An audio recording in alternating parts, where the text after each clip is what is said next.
It's been a while, hasn't it? Alright, let's see if I remember how to do this. Hi everyone, welcome back to Monster Island. I'm trying to watch every single Godzilla movie. Ever. Over the past 2 years, I've been slowly making my way through every single era of the Godzilla franchise. Emphasis on slowly. What started as a one-off video born purely out of my own curiosity and, well, boredom, quickly turned into one of the most fun projects I've done on this channel and made me a huge fan of Godzilla. I started with the Showa era, which was a great introduction to the franchise despite some of the stranger movies. I found the Heisei era to be a major improvement with its continuous timeline and more expansive stories. And the Millennium era produced some of the best and, well, most interesting films of the entire franchise. It's been really fun to watch how these movies have progressed over the years and how much Godzilla as a character has changed from era to era, but today, I'm entering new territory. I'll be exploring one of the more controversial parts of the Godzilla franchise: the American films. While most Godzilla films up to this point saw syndication in the US, those films were still produced by Toho in Japan with re-edits and dubbing to fit the American market. But starting in 1992, Toho would license the franchise to TriStar, and eventually Legendary Pictures, to produce their own Godzilla movies in America. TriStar would release a standalone film in 1998, aptly titled Godzilla, but Legendary have gone on to release 4 of their own movies making up their own cinematic universe,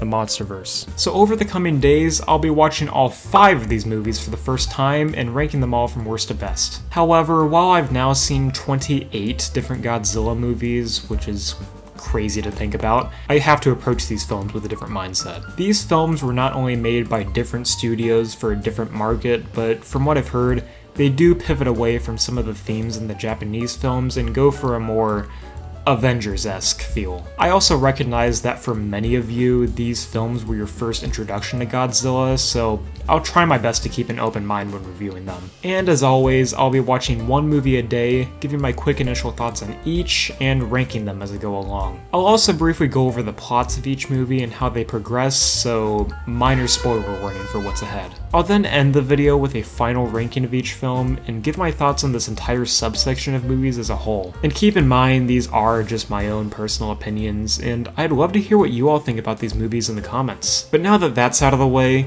it's time for me to begin my deep dive into the MonsterVerse. Even though this first film has nothing to do with the MonsterVerse, but I digress. 24 hours later.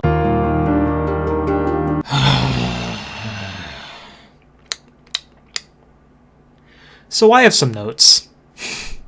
I just finished watching TriStar's Godzilla from 1998, and while I had heard many things about this movie beforehand, I still wasn't prepared for the, let's say, choices of this film. It begins when a biologist named Nick, how funny, gets hired by the US military to study footprints in a shipwreck in Latin America. Then Godzilla appears in New York City, and we have to talk about this design for a moment. First, instead of the traditional Big G that we all know and love, TriStar redesigned them to be hunched over and look more like a standard Velociraptor with a stupidly thick jawline.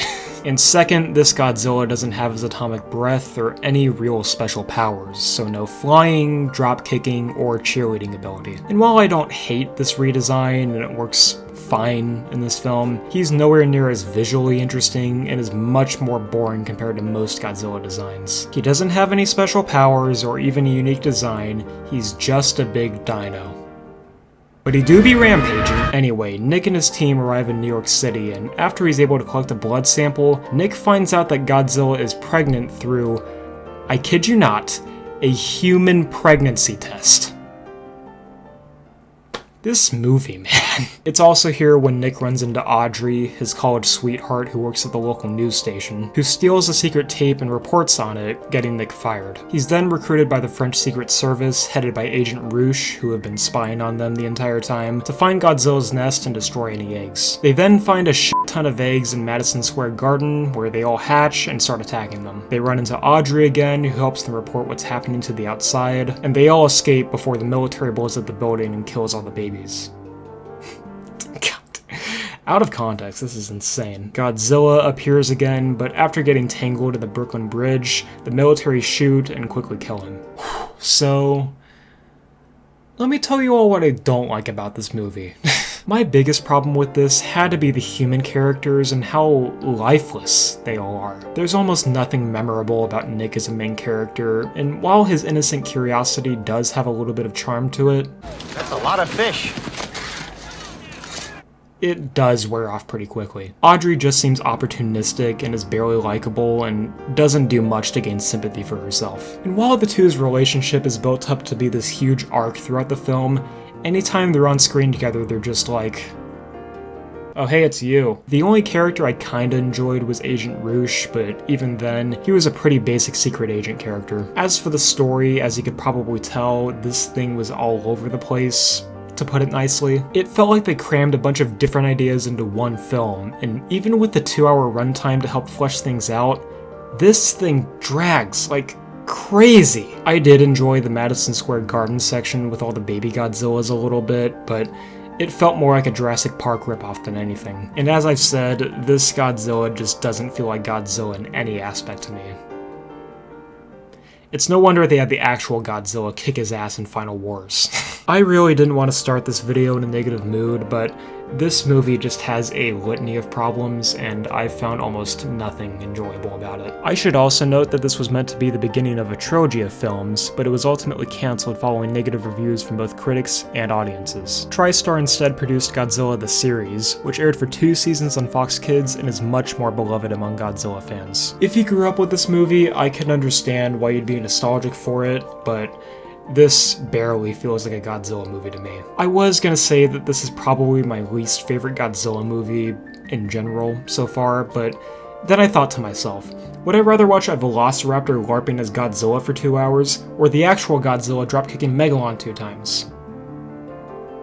Actually, I think I'd rather watch the latter. Either way, this was not a great start, and I'm really hoping this stays at the bottom of the rankings. Alright, I talked about that film way more than I should have, and I desperately need a shower, so I'll see you all tomorrow. Day 2.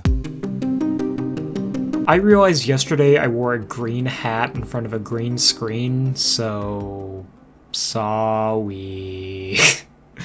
But anyway, I just watched the 2014 Godzilla movie, the first Legendary Pictures film, and I thought it was a pretty decent start for the MonsterVerse. While I really didn't care for how TriStar portrayed Godzilla, I really enjoyed how this Godzilla was portrayed as simply a force of nature. Instead of being this destructive event representing the evils of nuclear weapons, Godzilla only acts out to set the balance of nature straight, which makes him more of a heroic figure. And I like this change. The Showa era did something similar about halfway through that era, but instead of feeling like a sudden forced change, this feels like a natural reset for the character. But as much as I'm intrigued by this change, we unfortunately don't get to see much of Godzilla himself in this film. After Ford Brody flies to Japan to bail his dad out of jail, who's played by Bryan Cranston, which I found kind of funny, the two of them trespass onto his dad's old The two of them trespass onto his dad's old power plant where they find some kind of spawn that's feeding off the radiation. The spawn then hatches into a massive unidentified terrestrial organism, or Muto for short, which breaks containment and kills the dad. Dr. Ishiro Serizawa, who's named after both Ishiro Honda, the director of the 1954 film, and Dr. Serizawa from the same film, believes that Godzilla has been awakened and will attack the Muto. Meanwhile, Ford flies to Hawaii on the way back to his family, where the Muto just so happens to show up. Then once Godzilla finally shows up on screen to fight the Muto, they just get cut off.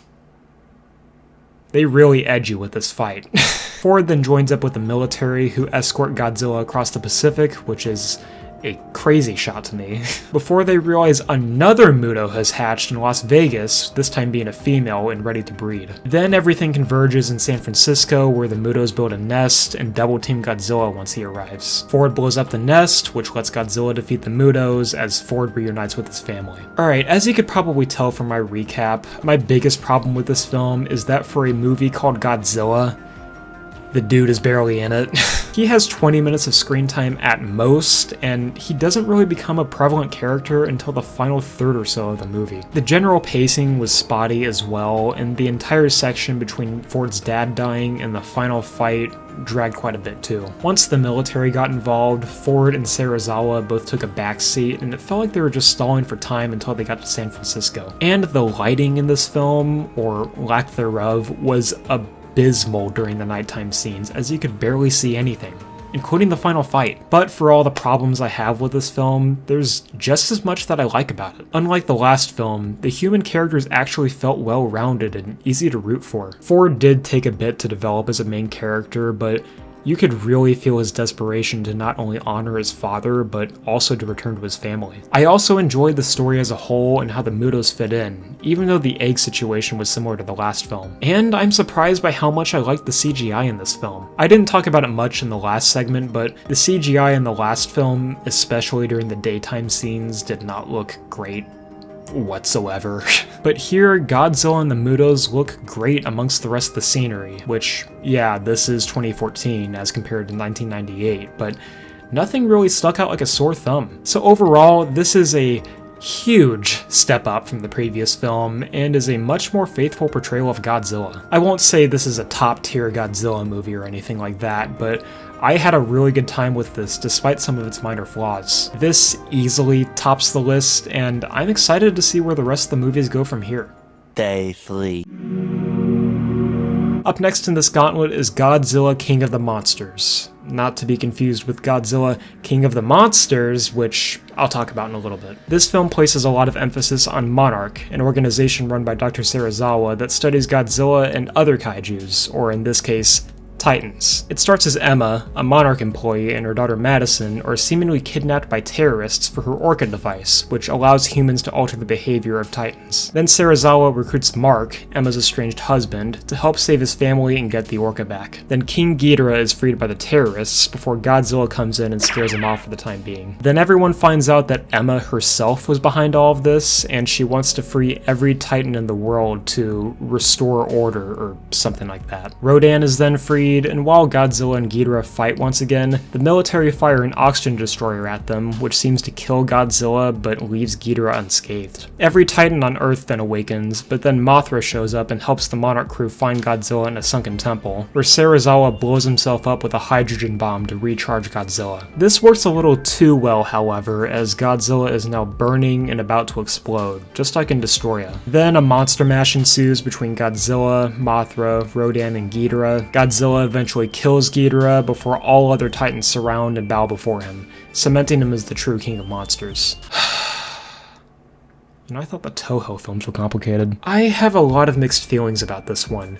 I'm glad that there was much more emphasis placed on the Titans this time around, but I honestly didn't care much for the story. Emma's rationale felt shaky at best, and the other terrorists did basically nothing either, so there weren't any true villains to root against other than Ghidorah. Mark never came into his own as a main character either, and pretty much all the other human characters fell flat. Aside from Serizawa, who started off a little neutered compared to the last film, but got to complete his arc gracefully with a sacrifice. And this may just be me, but the film itself felt oversaturated like crazy, which is better than the pitch black scenes in the last film, but everything felt overbaked and unrealistic. Godzilla? Unrealistic? How could they? For the first 2/3 of this film, there was pretty much nothing that held my interest.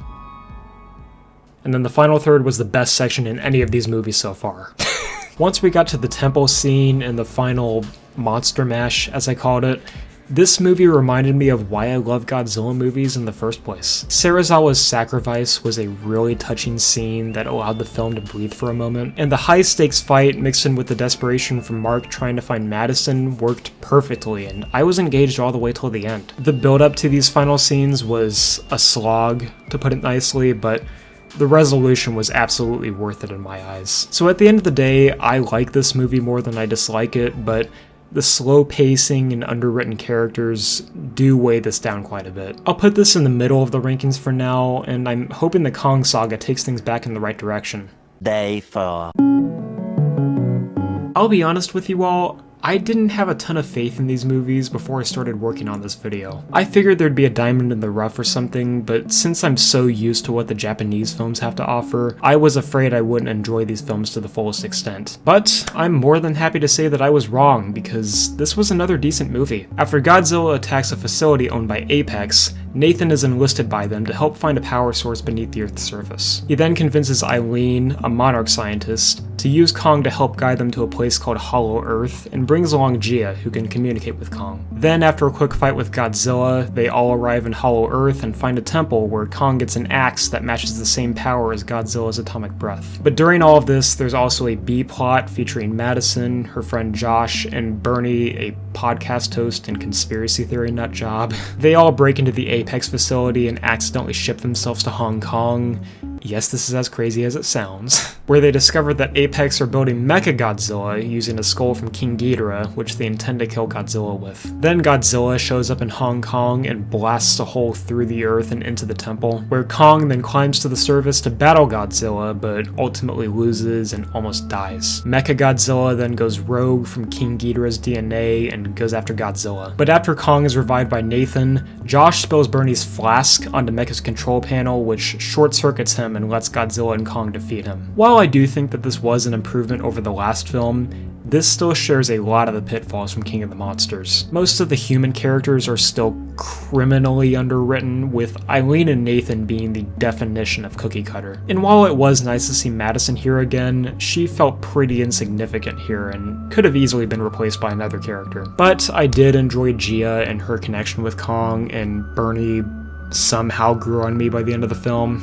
I gotta die here with you and Silver! And like the last film, I wasn't really invested in the story until about halfway through. That being said, the pacing here was a major improvement from the last 3 films. Nothing really dragged for me or felt unnecessary, and while the Bernie trio segments did annoy me at first, they really picked up once they got to Hong Kong. The battles were also a fantastic watch, and thankfully weren't obscured by pitch blackness or rain effects like in the previous films. And while I've yet to see the standalone Kong film from before this, I really enjoyed his character arc and how he finally got to return home. So yeah, I thought this was a surprisingly decent movie. Nothing that would rank high amongst the rest of the Godzilla movies, but it's still a fun watch to turn your brain off to. This will go right above King of the Monsters in the rankings for now. Alright, one more film.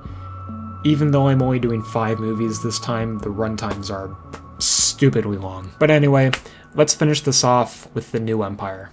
The next day.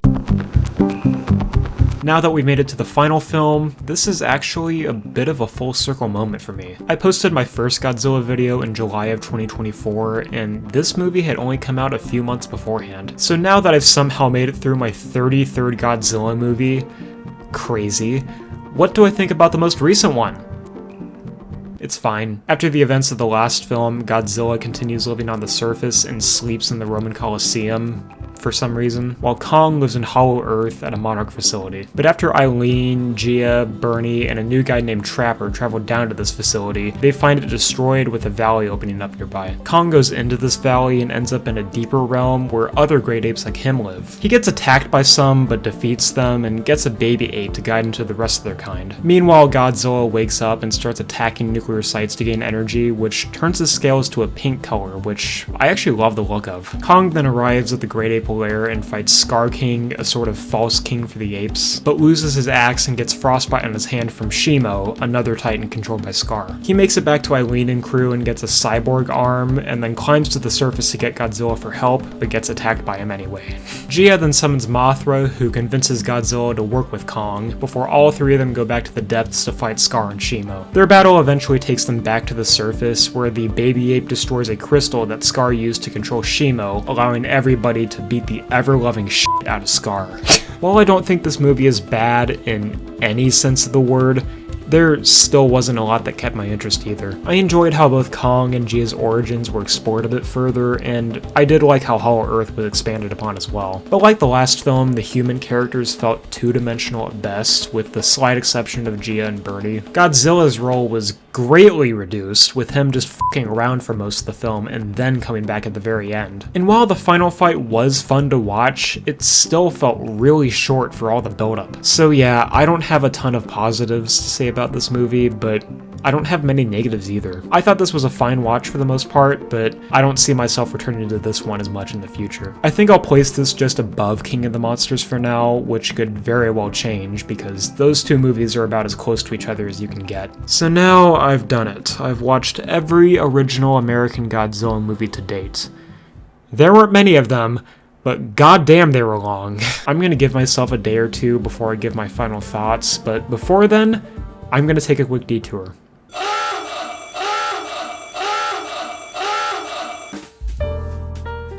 Since I only covered 5 movies this time around, I thought I'd throw in a bonus movie just for some fun. As I mentioned in the intro, many of the Toho films saw re-edits here in the US, and some are certainly more unique than others. King Kong vs. Godzilla saw a bunch of scenes either being cut or rearranged, with a bunch of news segments with American actors being added. Godzilla Raids Again was completely rebranded to Gigantus the Fire Monster for whatever reason, but the one I want to focus on today is the American re-edit of the first film, Godzilla, King of the Monsters. This film was made by both Toho and Jewel Enterprises here in the US, and was released here in early 1956. I'm no expert when it comes to movies being localized in different regions, but while this movie is mostly the same with the story intact, the way it goes about it really confuses me. Instead of simply dubbing over the original characters or even recreating the film entirely, they add in a new character who's just crammed into the original scenes. We meet Steve Martin,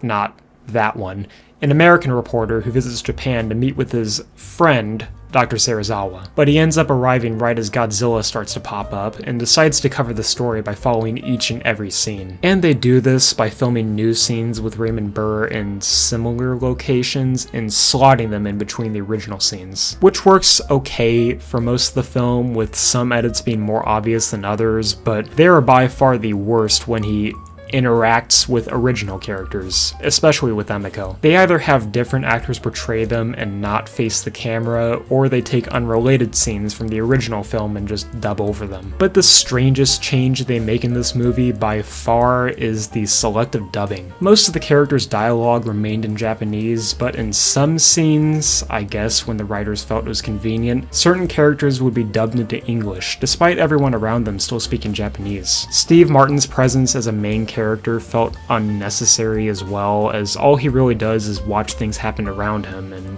basically nothing else. And of course, any mention of nuclear weapons, the focal point of the original film, is scrubbed here for fairly obvious reasons. But otherwise, this is still the original Godzilla film for the most part, but the impact is definitely lessened by the changes. I wouldn't recommend this over the original film, obviously, but it's still an interesting watch if you're a completist. But now that that's over with, it's time for me to give my final rankings of every American Godzilla movie. Right after I take down this green screen. One eternity later. If you remember my Millennium Era video, you'll know that I chose not to use a green screen in that, like in this and previous Godzilla videos, and before I started production on this video, I was wondering, why did I do that? You know? The edits would look so much more fun with the green screen and everything. But now that I've put up and taken down the green screen 6 different times this week, I do remember why I didn't use it. It's because I fucking hate that thing.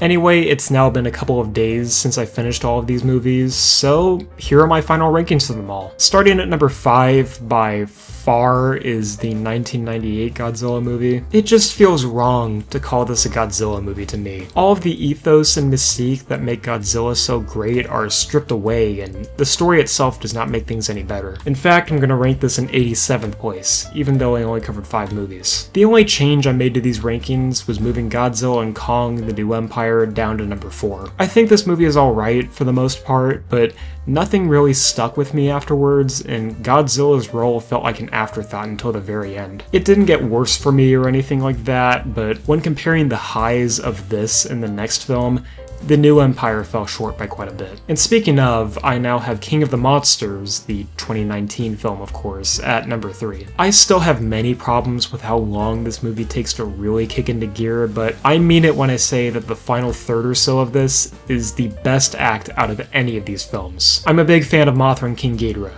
What can I say? At number 2 is Godzilla vs. Kong, which I felt had the best pacing out of any of these films, and had some of the best fights as well. It could have used some character refinement, but it was still a fun time. And at number 1, of course, is the 2014 Godzilla film. I was genuinely hooked by the story here, and while it did take a detour about halfway through and Godzilla himself was barely present, this was still a great watch, and in my eyes is the best American portrayal of Godzilla, at least so far.